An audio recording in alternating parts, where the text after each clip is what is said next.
Gloria Neumeier is a favorite among the Osher Lifelong Learning Institute programs, where she has used her considerable experience as traveler and teacher to look at various countries as well as the impact of U.S. foreign policy.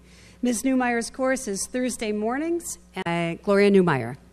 I suspect everybody is getting kind of full up with talk and a little bit numb at this point, so I will go very quickly. My interest in Korea started because 4 years ago my husband and I went to teach in Honam University in the city of Kwangju. It's about 3 hours south of Seoul. Our students were divinity students, most in their late 20s and 30s, eager to start out in a world of evangelical missions. We were amazed to find this city, Kwangju, had been the scene of major anti-government protests in the late 1970s. Thousands of Koreans then filled the streets. Mostly students and faculty were killed. When we visited the official memorial cemetery, it was like Arlington. We were amazed. Soaring monuments, statues, hundreds of photos of the youth gunned down by the government police. But we were further amazed to be told that our Korean students and the faculty at this university firmly believed that the U.S. military and President Carter were behind this oppression. And gradually we understood among youth and a large part of the population, an anti-American sentiment had been growing in Korea over a 30-year period. I just came back in September from another visit to Korea, this time to both South and North.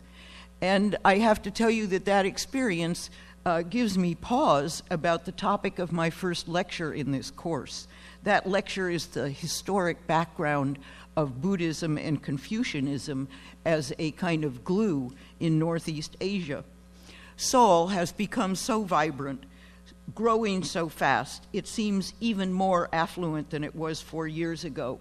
Young business types bustling everywhere, women in the latest fashions.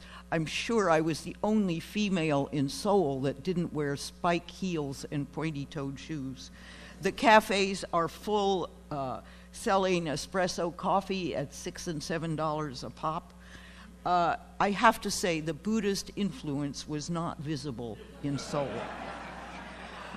As I went on to Pyongyang in North Korea, I was reminded of the Islamic idea that there is no history before the birth of Muhammad. Now, in North Korea, the English-speaking people that we could talk to, the Koreans, apparently were ignorant of their own country's history before the birth of Kim Il-sung in the 1930s. When I tried to point out the beauty of their artwork, the wonderful ceramics, for instance, produced in the Joseon period, they were totally perplexed. Nonetheless, we will try to understand something about the ancient periods in this area, pre-World War II as well, because only then can we grasp the contrast and the significance of this contemporary scene. We're so focused nowadays on the Middle East, we give just a quick thought to what's happening in nuclear North Korea.